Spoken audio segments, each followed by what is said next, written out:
Bonjour à tous, je suis heureux de vous retrouver pour ce deuxième flash de la journée. Un flash tourné au pied du stade olympique où le pape vient de célébrer la messe ce matin.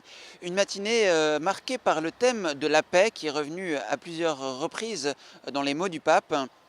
A commencer par le bref discours qu'il a prononcé dans l'avion. Sarajevo a beaucoup souffert, a dit le pape, mais elle suit un beau chemin de paix. C'est pour parler de cela que je fais ce voyage, comme signe et comme prière de paix. La descente d'avion du pape François a aussi eu un sens fort dans cet aéroport de Sarajevo qui était sous contrôle des Nations Unies pendant la guerre. Seul lien avec l'extérieur pour la ville assiégée.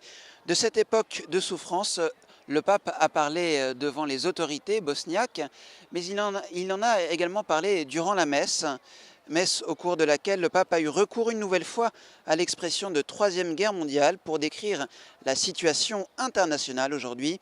Faire la paix est un travail artisanal qui requiert patience, ténacité, expertise et passion.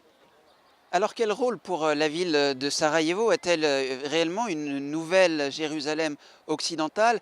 Nous sommes allés interroger une jeune théologienne bosnienne catholique qui nous raconte son point de vue sur la question. Dire que Sarajevo est la Jérusalem de l'Europe est une expression très riche et belle que Saint Jean-Paul II a utilisée pour la première fois et qui fonctionne aussi aujourd'hui d'une certaine manière. Car Sarajevo est une ville multiethnique où l'on rencontre différentes religions. Les religions du livre, peut-on ajouter, de la même manière qu'à Jérusalem. Mais il y a selon moi une différence. Nous avons eu ici une confrontation, la guerre, mais cela n'a duré que pendant une période.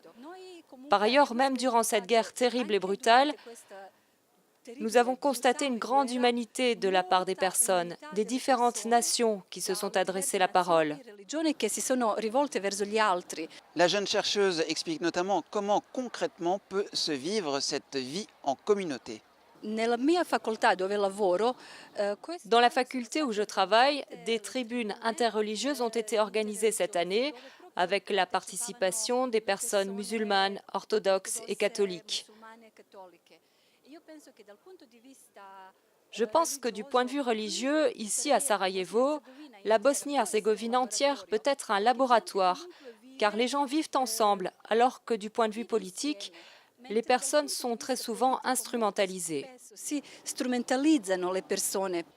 Voilà, un lourd programme attend désormais le pape François pour cet après-midi. Une rencontre avec le clergé, prêtres, religieux, religieuses, puis une autre rencontre œcuménique et interreligieuse. Enfin, à 18h30, le pape finira ce voyage par une très belle rencontre avec les jeunes du pays.